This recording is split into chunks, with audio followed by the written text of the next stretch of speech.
For today's video, ayan habang busy tayo sa mga alaga natin. Napansin ko parang iba na tong isang to. At iba na nga yung kutob ko. At agad ko naman chinek yung kanyang mga branches. Sa hindi nga inaasahan, tuyo na ang kanyang mga branches. Hindi pa nga ako sigurado kaya naman chinek ko lahat ng palibot nito. Ayun nga at nakakalungkot, grabe. Napakasayang naman kung matuluyan tong ating puno. Pero nagkaroon ako ng pag-asa sa kanyang mga primary branches. Nung chinek natin mga primary hanggang secondary, yellow-green pa ang kulay ng kanilang balat. Hindi natin sure pero try pa rin natin kung may pag-asa pa tong mabuhay.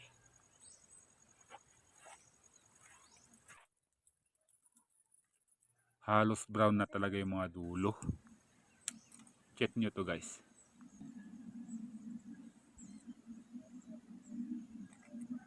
Yun no, halos lahat ganito. Chinik natin. Sayang talaga.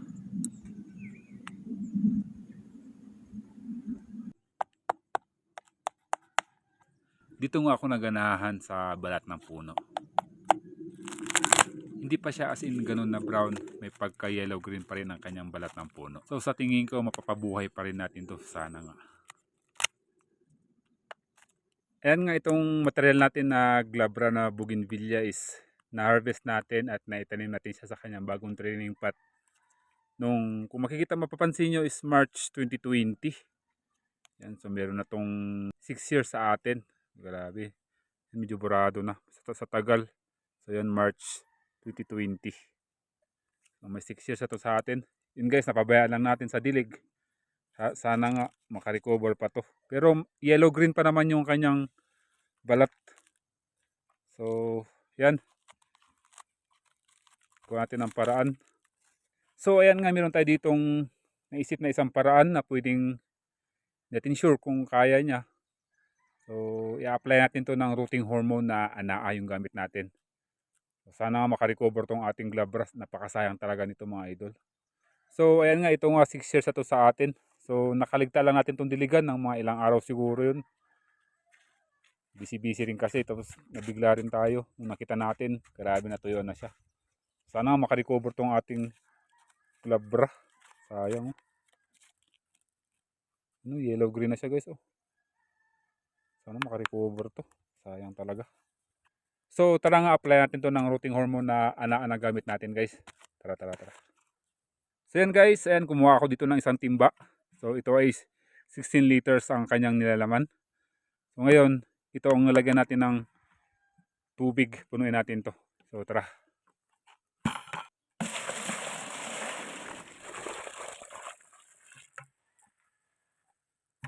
So yun nga guys, ito na yung ating ANAA na rooting hormone. Plant growth promoter. So ito na yung i-apply natin sa ating naghihingalong bougainvillea na glabra. So ngayon, paano naman ang halo natin dito? So nakasaad dito sa ating ANAA is yung 4 tablespoon nyo guys sa 16 liters na tubig. So yan, sa isang takip nito, so minisyon na din natin, kumuha tayo ng tablespoon. So ang katumbas nitong isang takip is 4 liters, kaya sakto yung isang takip sa 16 liters na tubig. So yun ang gagawin natin ngayon.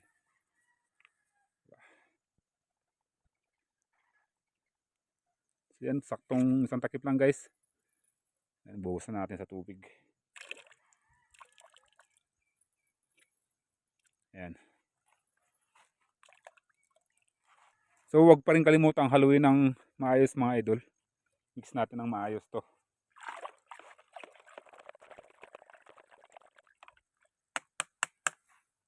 So yun nga guys, every morning ang dilig natin dito is 4 liters ang iuubos natin sa isang paso.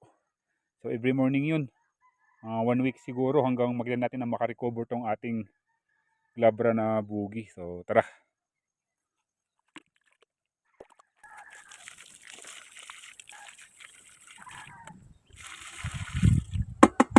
Sa pag-apply nga natin dito, ayan, 4 liters ng timba or isang tabo yung gagamitin natin dito. Every morning ang dilig natin dito guys. Try natin ng 1 week hanggang makarecover tong ating puno. So yan, ito kasing puno natin, pinapalarga muna natin to. Nagpapataba tayo dito ng mga primary kaya pinapawild natin. So hindi natin inaasahan yun, wala ng dahon no. Pero grabe, chinik ko yung kanyang mga branches, halos brown na, halos natuyo na sila. Ayan, nabigyan lang tayo ng pag-asa nung nakita ko yung mga ibang branches niya tsaka yung puno na yellow green pa. So may pag-asa pa siguro to. Abangan natin tong part 2 guys kung may tulong ba tong ANAA natin.